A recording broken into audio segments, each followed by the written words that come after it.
방문자 수를 올려야 된다라고 했을 때 팁은 뭐냐면 키워드 뒤에 해당 꼭 해야 된다. 나는 하고 싶다라는 생각이 있으시면 요거 하셔야 돼요. 그래야 제대로 하실 수 있습니다. 안녕하세요. 수익형 블로그로 만드는 방법들을 알려드리는 실전 수익형 블로그로 업그레이드하기 강의를 진행하게 된 강사 김동석입니다. 먼저 첫 번째로 부드림이라는 닉네임을 쓰고 계시는 열정대학생을 모시고 진행을 해보도록 하겠습니다. 안녕하세요. 부자를 꿈꾸는 부드림이라는 블로그를 운영하고 있는 MKYU 열정대학생 부드림입니다. 주로 그러면 다루시는 주제, 블로그 주제는 어떤 주제일까요?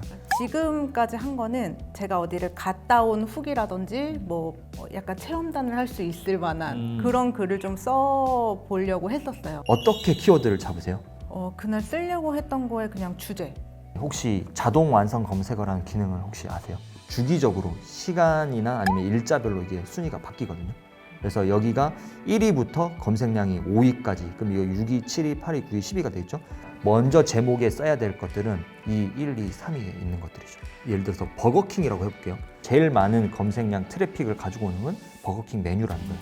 이 키워드 분석이 중요합니다. 그래서 나와 그 맞는 업체들이 있거든요. 여러 번 시도를 해서 나를 잘 뽑아주는 그 업체를 한 5개에서 6개 정도를 리스트업을 하셔서 조금 더 다양하게 리뷰를 진행을 하셔야 되고, 커피 머신을 리뷰를 했다 이러면은 한 달이 지났잖아요. 그럼 통계 자료에 들어가서 이 자료에서 내 포스팅 했더니 키워드들 리스트를 한번 정리를 해보세요. 그러면 이 리스트를 정리한 걸 가지고 그 본사에 있는 그 마케팅 팀한테 메일을 보내보는 거예요.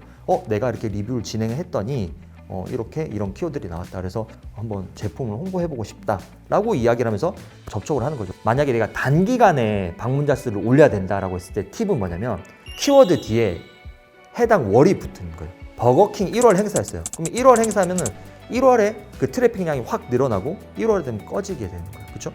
그다음에 3월이 되면 또 3월 행사, 10월이 되면 버거킹 10월 행사.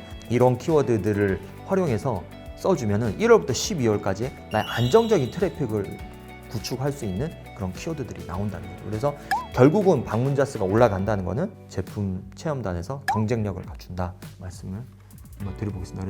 그러면 이번에 이제 두 번째 열정대학생 동그리 학생을 모셔가지고 본격적인 1대1 컨설팅을 진행해 보도록 하겠습니다. 안녕하세요. MKYU 열정대학생이면서요, 문화센터에서 재봉틀 친절하게 알려드리는 소잉 튜터 동글이라고 합니다. 동구리 학생 같은 경우에는 직접적인 부분은 이미 잘하고 계시니까 조금 더 이제 확장형적인 수익 창출이 더 적합하다. 온라인 쪽으로 어떻게 또 확장을 할 수 있고 브랜딩의 꽃이라고 할 수 있는, 어떻게 보면 종이책 출간도 목표로 하시니까 이쪽 부분도 중점적으로 좀 봐야 될지에 대해서 전체적으로 한번 보도록 하겠습니다.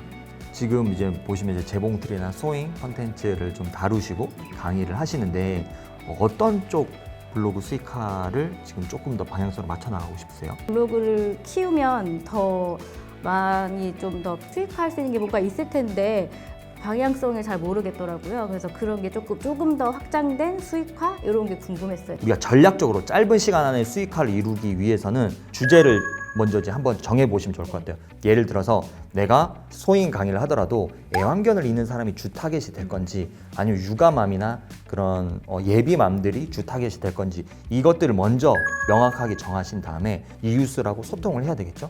핵심적인 거는 나와 결이 같은, 나와 주제와 같은 이웃들이고, PDF 전자책을 못 쓰는 가장 큰 이유는 뭐냐면 블로그 포스팅을 제대로 못하기 때문이에요. 내 잠재적 고객이 어디에 있는지를 파악이 돼야 되는 거예요. 확장형 수익 창출의 블로그를 이제 세팅을 하실 때는 키포인트가 뭐냐면은 내가 스크립트, 대본을 쓴다는 느낌으로 조금 좀 체계적인 그 글쓰기가 필요하거든요. 대부분의 이제 수익화 블로그로 전환을 하시려는 분들이 조금 놓치시는 부분이 그냥 내 의식의 흐름대로 글을 쓰는 거예요. 그래서 이 포맷에 맞춰서 글 쓰는 연습들을 조금 하시는 거를 추천드리고, 나무 위키에 들어가시면 목차가 다 구성이 돼 있어요. 그러면은 이 소잉이 뭔지, 그리고 재봉틀이 뭔지, 그다음에 전문 용어는 어떤 건지, 이런 백과사전식 목차를 참조해서 내 블로그에 글을 써주면 이게 하루하루 1일 1포스팅이 되는 거거든요. 네이버 블로그에서 이 관련된 분야의 전문 지수 점수가 쌓이게 되거든요. 그렇기 때문에 내 블로그가 훨씬 더 빠르게 이쪽 관련된 분야에서 최적화가 될 수도 있고 상위 노출로 끌어나갈 수 있는 점수가 높아지는 거기 때문에 확실히 어떤 걸 써야 되고 내가 어떤 걸 목표하고 어디를 바라보고 가야 되는지 좀 정리를 해주시니까 그 지속할 수 있는 힘을 받은 것 같아요. 꼭 해야 된다. 나는 하고 싶다라는 생각이 있으시면 요거 하셔야 돼요. 그래야 제대로 하실 수 있습니다. 블로그를 처음 시작하시는 분이든 아니면 저처럼 조금 컸는데 정체기 아니면 더 어떻게 커야 될지 고민되시는 분들은 들으시면 확실히 도움될 것 같다는 느낌이었거든요. 같이 들으면서 함께 블로그 많이 키워갔으면 좋겠습니다.